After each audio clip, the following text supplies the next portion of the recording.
Hello everyone, this is Chilian from Inspiral Ballet, the multidimensional platform here to enhance dancers' career. Basically, we're trying to educate as much as we can the young generations of dancers. So today we have a special guest, Matz, which is an amazing dancer. He danced for over 25 years in Sweden. He's got Russian training as well. Funnily enough, it's kind of like he was the director of the English National Ballet. He lived in England for so many years and he had plenty of experience with dancers. He knows everything about the people, the career, what it takes. We wanted to pick his brain a little bit and see what he said. So, hello, Max, how are you? Hello, G. I'm very well, thank you. And thank you for having me on here today. No, it's a privilege. It's an honor to have you today. So we wanted to talk about ballet, obviously, your previous career. So can you please tell us about your life as a dancer, how you start, what was it? So all your information about yourself. Okay, well, I'll give you a quick summary of my dancing career, which started in 1965 when I was 8 years old. I started in the Royal Swedish Ballet School, and it has gone on ever since then, really. And briefly, I trained at the Royal Swedish Ballet School and was a member of the company in my early days. But then as a young man, I moved on to the UK to seek adventure, fame, and fortune, and where I found lots of adventure, some fame, not much fortune. But in any case, I danced for many years with English National Ballet, and which was then Festival Ballet when I joined the company. I've also danced with Netherlands Dance Theatre and the Rambert Dance Company in the UK, and London City Ballet when that was still in existence. So, and then some guest appearances here and there over the years. So that took me, my dancing career spanned somewhere between 25 and 30 years, I suppose, until I felt it was time to move on, as you do eventually when you get into your sort of mid-30s, and it's becoming quite hard to keep going. Well, it did for me anyway. And that's when I was seeking new opportunities, and I started teaching, and I became a ballet master and so on. And that led to appointments as artistic director. So I was artistic director of two national dance companies, first the Royal New Zealand Ballet, and then later English National Ballet. So that spanned, I suppose, at least 30 or 40 years of my life. But I was the artistic director for 10 years, and leaving those positions, I then got interested in leadership development and how to support another generation of artists to emerge out of the ranks, to become good leaders. And that's when I got into coaching. But anyway, over to you. Ask your questions now. So yes, I wanted to pick your brain about dancers. You've been directing two different companies, two different cities in the world with different bodies, different way of moving, different cultures. So can you please tell us, especially for the young generation, what were you looking for at the time when you were seeking dancers for those companies? Well, as I said, it was two different companies. First at the Royal New Zealand Ballet. And of course, being located in New Zealand, there was particular conditions and situations which I had to adapt myself to. And you had to work with local talent and what was available here. And the challenges of getting talented dancers from abroad into New Zealand. So that was one approach. I always looked for individuality, personality. Obviously, you're looking for dancers that can dance. That's a prerequisite, that you want dancers that know the stuff and can have good techniques and the right physical facilities for the job. But personally, I've always looked for personality and individuality. Of course, then when I moved on to England for the English National Ballet, there was a much broader and much greater choice of people to to employ, I suppose, being located in Europe, in the UK, and it was an international reputable company. So a lot of people would apply to join. I mean, when I was director, I think I would receive at least 1 or 2, sometimes 3 applications every day of the week. I have a letter on my desk waiting, someone wanting to join the company, audition for the company. So there was a much greater choice there, of course. And as always, you look for dancers that look the role, that look the real thing, and can do the stuff and have a decent technique. But again, personally, I always look for individuality and personality. But the other thing that I think is important as a director to look for, and when you're watching a dancer in audition, you want to feel that this is someone I can trust, someone who is going to be self-managing, someone who is not going to be precious, someone who's going to be quite robust and cope with the pressures of the profession. And I think that is a really, really important quality to have. So Inspiral Ballet is kind of like trying to build a new generations of dancers that to be provided to the directors of the future companies, as well, with dancers that are intelligent, but the inner intelligence. So the dancers that know their body so much that they can perform anything from a classical to a contemporary and everything else in between, because the world is getting so wide at the moment, and all dancers having to perform too many different roles in too many different choreographies, and we're getting a spectrum is so big at the moment. So in terms of technical abilities, would you look for a dancer that have a strong foundation? How do you describe a dancer for you that is technically able to do anything, and you will feel comfortable to work with, and you will trust that dancer that they have the sufficient tools, physical, mental, and emotionally, in order to comply to the requirement of a choreographer, a director, a ballet choreography, anything that is being exposed to?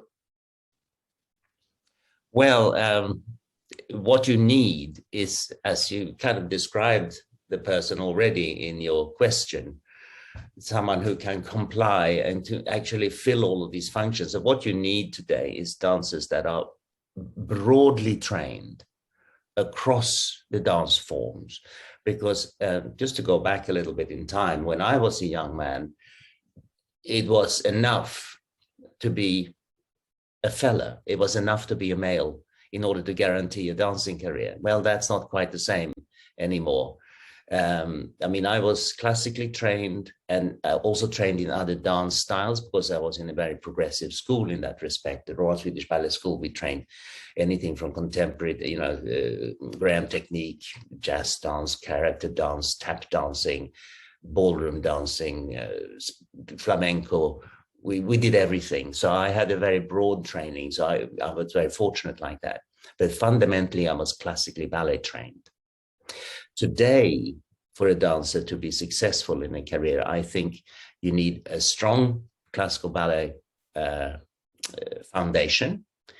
I would call it, you don't even need to call it classical ballet, I would call it traditional training foundation, together with a contemporary dance technique, because you can expect if you're working in one of the reputable companies, one of the major companies in the world, or even one of the sort of medium companies in the world, you can expect to do a very broad repertoire that goes everywhere from the traditional classical repertoire to some very contemporary work. So you need to be able to work across those styles. But also, I find, for instance, as a difference today, choreographers might use voice on stage in dance. They might use anything from speech to singing. So even having the ability to verbalize is important, because dancers have traditionally always been silent people. you know, you were trained to work silently and quietly, but that's not necessarily the case anymore. So you need to even have that ability to speak up technically. So that's brought back the fact that you were asking for personality. So basically, they have to be a personality that it can change, and it can be open enough to be able to verbalize and express beyond the physical movement. Yes, right. And you need dancers of intelligence. I've very rarely seen a successful dancer who is not also intelligent. And I find that is an important point to make, that if you go into the profession just with the idea, I just want to dance, I don't want to think about anything else, I think you're making a mistake. I think if you go into the profession with the intention of exploring it and being prepared to change and being courageous and ready to do different things, then you have a chance to be successful.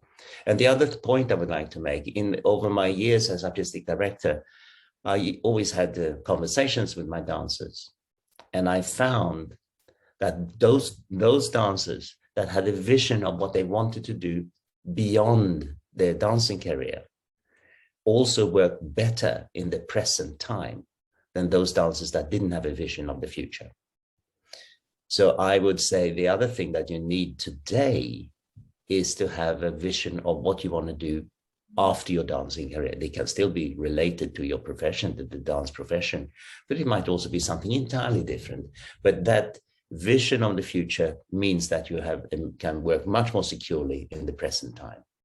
That's a very interesting point. And that will take us to what you're doing right now.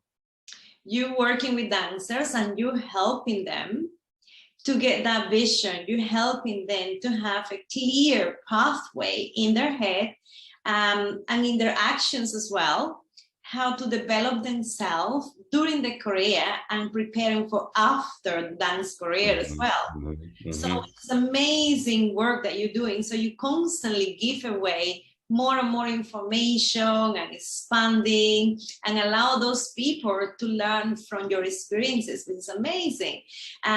So can you please talk about your coaching career at the moment? How you approach your coaching to dancers? What do you give to them? So give us all the information you can, please. Well, just to repeat why I got into coaching in the first place is when I left my position as artistic director of English National Ballet. And as I said, I wanted to get into leadership development in order to enable another generation of leaders to emerge out of the ranks of the dance companies, perhaps the new generation being better prepared than I was, because I wasn't prepared for the role of manager, director, and leader. It was something that I had to learn on the jobs, as it were, and I had some success and also made mistakes and had some failure along that way. So that's why I got into coaching in the first place. And now, of course, I work with all sorts of professionals, by the way, not only dance people, arts people, but I also work with other business professionals. But inevitably, coming from a dance background, a lot of my clients are dance people, dance professionals. And I work with some very young ones and some mature people and some people at the very end of their careers. So I have worked across a range of people, dance people with different challenges. Some, as I say, developing in early career, some developing going into change.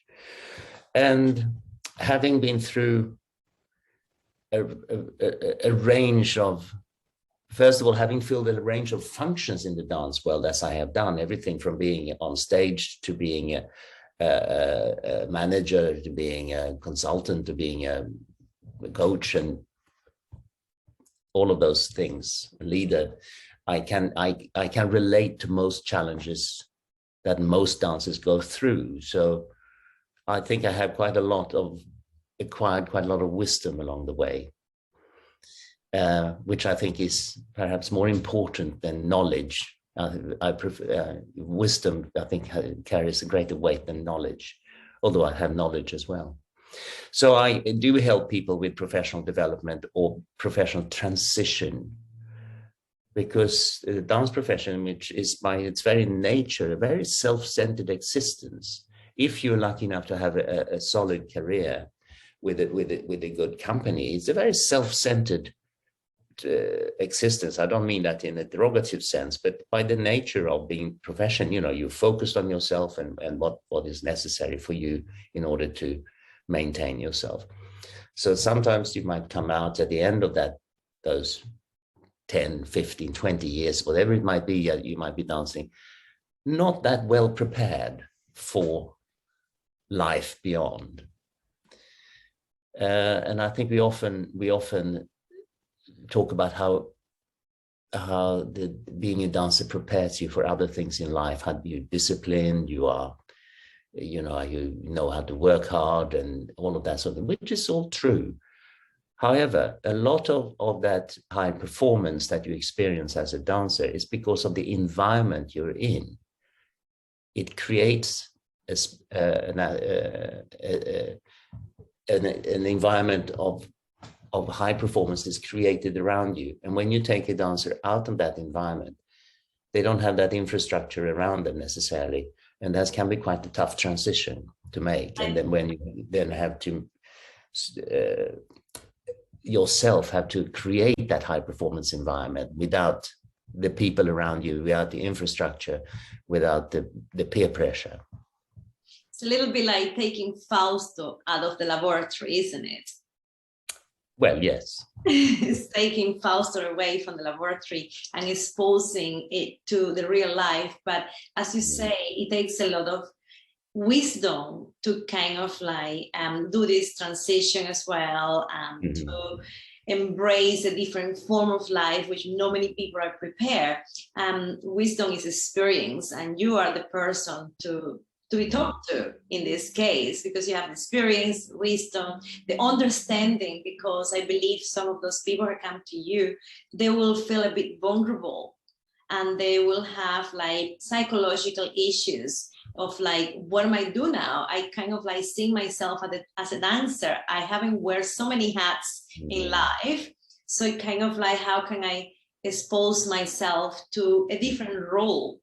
So how do you take these people through those paths of embodiment of a different roles?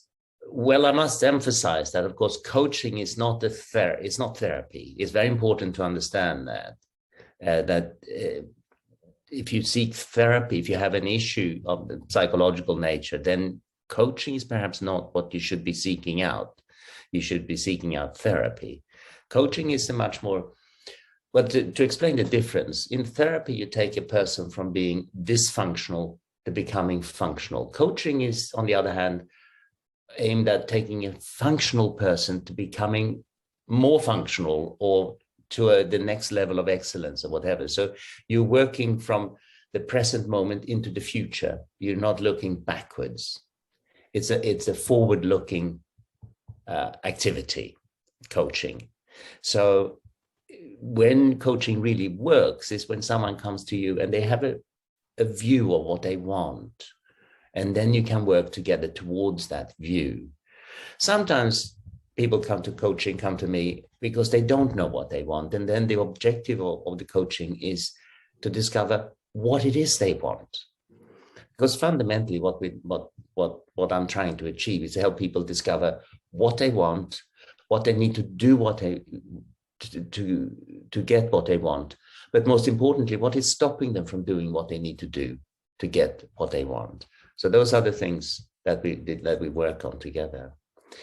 I tend to prefer to work with more mature people, because rather than young dancers coming out of school, I was recently approached by a mother who wanted me to coach her child, but I had to say no to that because I can't work with children. I mean, I have to work with adult people, because that's where I can make a contribution.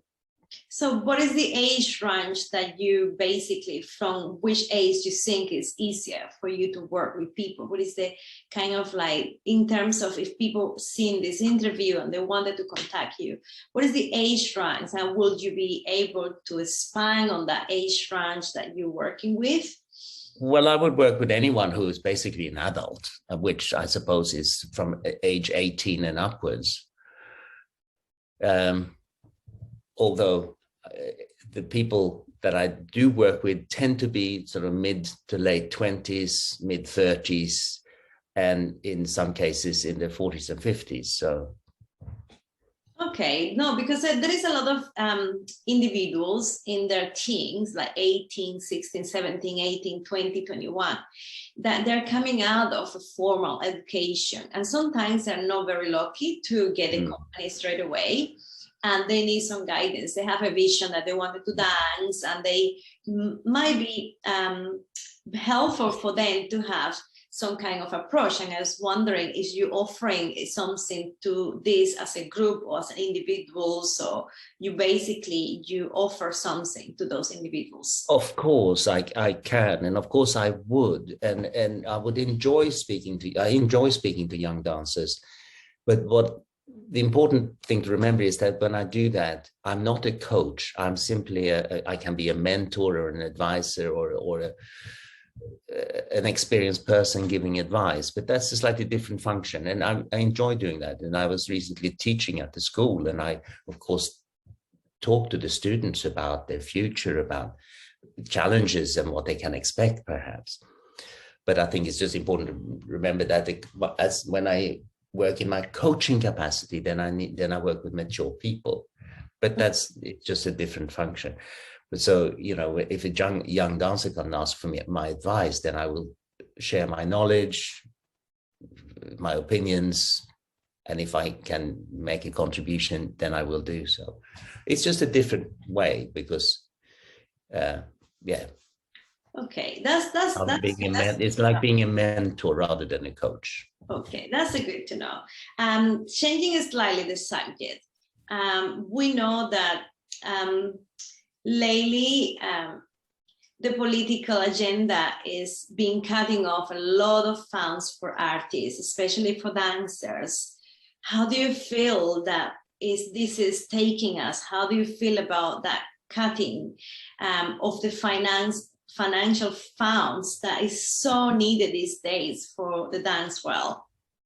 What is your view about that? Yeah, it's a good point. It's a good question, because with political priorities are such in the world now, where we are seeing climate change and crisis in healthcare and crisis in education and all of that sort of other priorities that most people would see as much being more important than the arts, I suppose.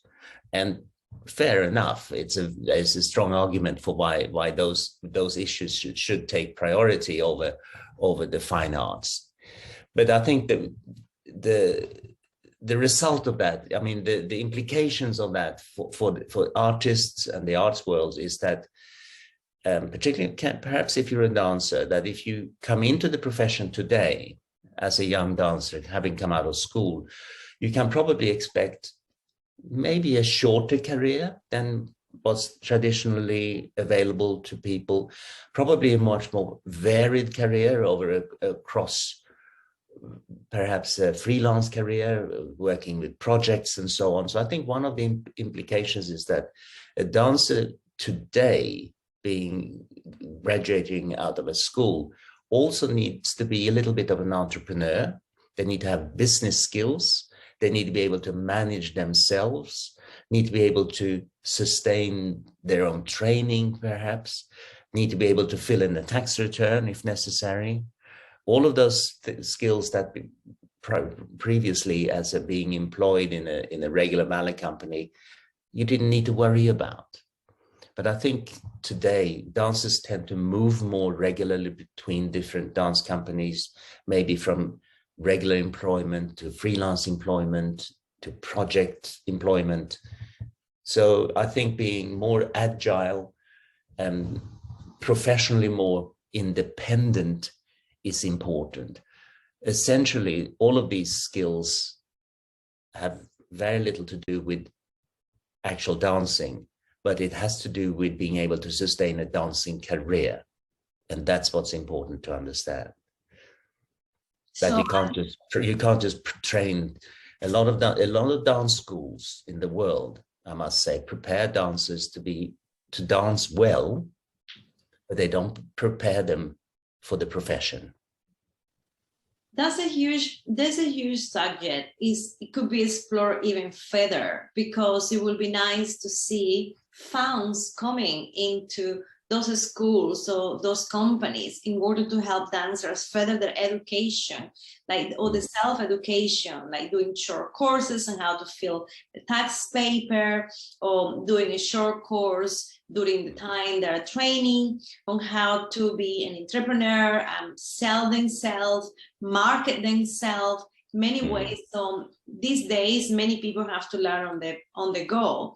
And those lucky enough to have an upward personality and be more extroverted, they're like lucky. And those ones who are perhaps brilliant at what they do, but they're very introverted and they're very shy in camera, or very shy in a public agenda, they will find it more difficult. So using funds supposed to be more available for the arts. Yeah, I think if you're studying at school, and if you're the age sort of 15, 16, 17, 18, 19, I think keep studying, probably your mom and dad has already told you that, keep up your education, because it's important, because it will come a day when you're going to need that degree or those letters after your name or something like that. I mean, a couple of people I've been coaching recently, one young woman, she's in her middle to late 20s, I think. She's running a business on the side of being a successful soloist dancer with one of the major European ballet companies, but she's also running a business on the side and doing business development. Another dancer I work with, who's also mid-20s, she's studying for an MBA, business management, because she's interested in investment. And another one I'm working with is also doing property investment. So, people that have that sort of vision, and they're still managing to sustain a dancing career at the same time. And I think that's an important lesson to learn. Obviously, there will be a time if you with a dance company where the pressure of performance and rehearsals are too great in order to do something else. But even so, if you have the discipline and the resilience to keep something else up, it's really, really important. That's fantastic. There's an amazing advice that you've been giving away. So now, how we will find you is if somebody else is out there watching us, how they will find you. So tell us, where are you available on the social media? How do they come and reach you directly? Well, I can be located on social media, Instagram and Facebook and LinkedIn. And I have a website with my name. I tend to use LinkedIn quite a lot to connect with people. Other social media, I maintain as you do today. If you're running a business, you have to maintain a presence on social media just to let people know that you exist, basically. So yes, I can be found. If you Google my name, you will find me somewhere. So I guess sure we place all your links below this video. So anybody who is looking for you, they will click on those links and they go straight onto some of your social media platform. So that would be really great for you. And the other thing I can add to, if someone is interested in talking to me or working with me, what I always do is I offer a free consultation, or I call it a strategy session, where I have a confidential, informal conversation with someone, and we take maybe a half an hour, an hour and a half, and have a discussion about this person's issues or challenges. And at the end of that conversation, then we talk about working together, if at all. But I always do that as a kind of free service, as it were. So if someone wants to just have a conversation, and that might be enough, then I'm available, and it doesn't cost you anything. Oh, fantastic. That's really generous of you. Thank you so much, Max, for sharing all your knowledge, all your wisdom, all this amazing information for young dancers, for those who are in the transition period and wanted to do more. Thank you for offering all those coaching sessions. I'm sure the future is looking brighter and brighter. It can only get better by the days, isn't it? Absolutely. It's been a real pleasure talking to you. Thank you so much for giving me this time and sharing the screen with me, for the privilege and for humanity, actually, because I believe everything you give away is a contribution to humanity. So that's very kind of you to say. I'm very grateful for. Thank you so much. Is there anything that you wanted to add before you say goodbye?